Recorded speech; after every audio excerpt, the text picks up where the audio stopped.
Hey up, welcome to this week's video. I'm in Scotland and I'm at the fantastic Falls of Bruar. I was here almost a year to the day, persevering through quite a lot of drizzle and mist and low cloud. It's much brighter today and possibly the autumn colours are a little bit brighter. Now it's famous for its waterfall, so of course I'm drawn to it like a magnet. But I'm not going to spend all day today talking to you about waterfalls. That's all I ever seem to talk to you about. A few of you have noticed that I've got a new camera. You've spotted it on the last few videos. So I'm going to have a bit of a chat with you about my new Nikon Z8.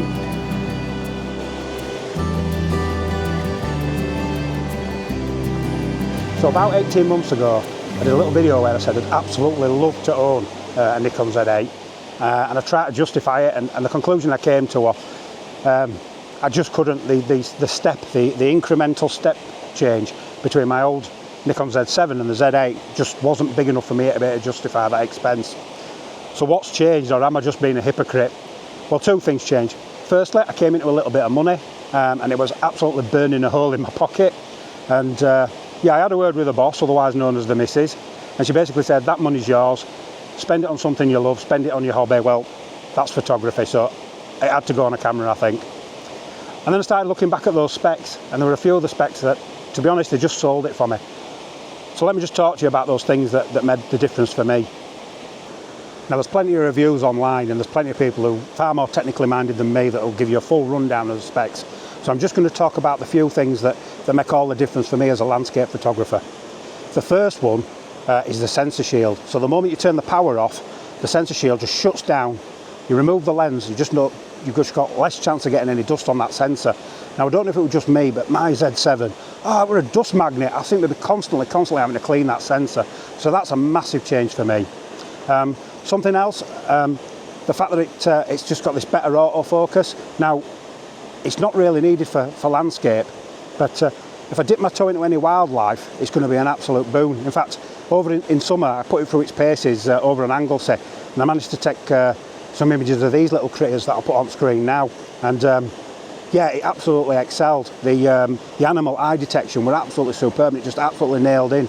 So those lovely red squirrels are just, well, I think I got some really nice shots, and I'll put them up at the end of the video. Some of the other things, I can do longer exposures, beyond 30 seconds without having to use a separate timer. It's sort of built in, I think up to 15 minutes, which is just ridiculous. But I can easily do when I'm doing fine art seascapes, I can do a 2-minute exposure without any problems. Now I know that feature was on the Z7 too, but I still had an original Z7, so that's a step change that really makes my workflow a lot easier. I think the other thing, the final thing, other than just the general improvements in sort of ergonomics, and I just think it feels better in the hands, you've got shooting banks, so you can actually preset. So I've got one set for landscapes, I've got one set for action, and one set for wildlife. The action one I'm going to use for when I do some motorsport. I used to do quite a lot in the past, but I kind of, since the pandemic, I've not really gone to many events. But yeah, the plan is to get out there and get some more motor racing shots. So we're going to carry on wandering around this fantastic location. I'm going to get some photographs of waterfalls, so stick around. Some of those images will be coming up in a moment, as well as some of those lovely little cute red squirrels as well.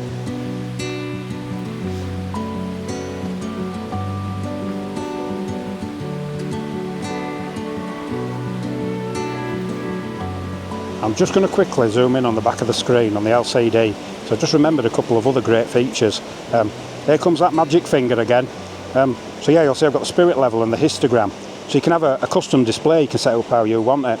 The other thing is I've actually set a function button to just remove everything. So I've got an absolutely plain, uncluttered display. I just find that so much easier for sorting out my compositions. So yeah, there's another feature that's just won me over and won me away from a Z7.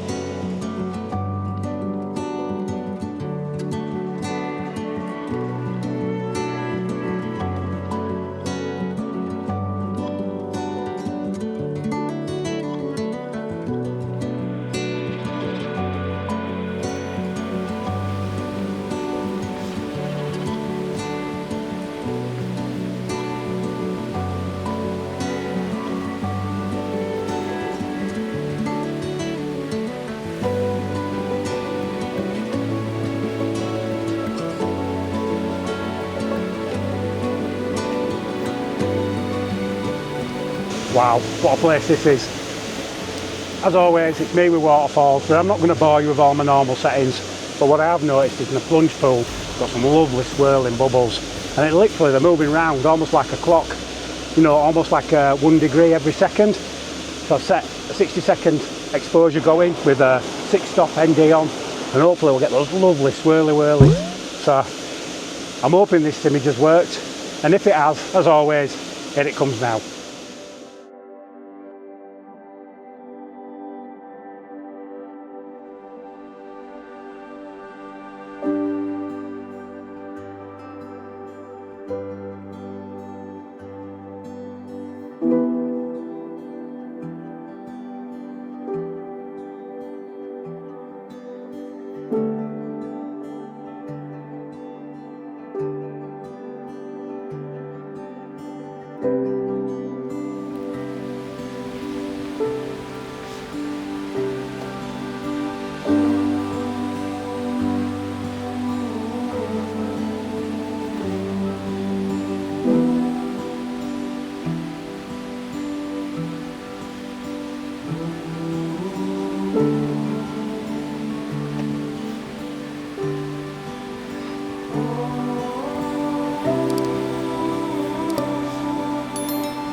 I said I wasn't going to go into all the details and the settings for shooting waterfalls. But if you do want to know how I go about capturing images of moving water, check out my back catalogue. There's loads of waterfall shoots on there. And you also now know why I bought myself a Z8. Some very small, incremental features that I absolutely love, to be fair. But in a nutshell, I just found myself with more money than sense. An absolute lack of sense seems to be a deciding factor when it comes to me buying new gear. So yeah. But moving on, I think from now on, pretty much every image I'll be taking will be on the Z8. I do still have the Z7 for when I want to pack a little bit lighter, but I think on this channel, nearly all the images now will be on the Z8. So I hope you've enjoyed this video. I hope you've enjoyed this amazing place, because I've absolutely loved being here in these autumn colours. So if you find the time, please like and subscribe. Subscription doesn't cost you anything. And I'll leave you with a few images from this place, and a few images of those cute little squirrels back in summer. All captured on the Z8, and until next time, I'll be seeing you there.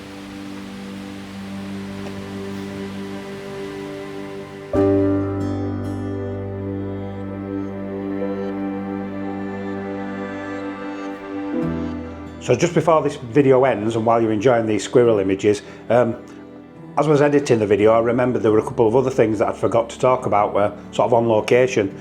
The first one is this flippy out screen, which it's just so much more articulated than it was on the Z7, and the fact that it flips out even in vertical orientation, that's a real godsend for my rapidly aging back and knees. And then the other thing is the fact that the menus actually rotate on the LCD on the back of the screen, so when you go from horizontal to vertical, you don't have to tilt your head to the side to read all the numbers, to read all the settings. It's only a minor thing. As I said, all these things are only small incremental things, but they all just make my workflow so much easier, and that means that the photography is more enjoyable. So yeah, there you go. That's why I've ended up getting a Z8. Hope you've enjoyed the video. Hope you're enjoying the squirrels. Until next time. I'll be seeing you.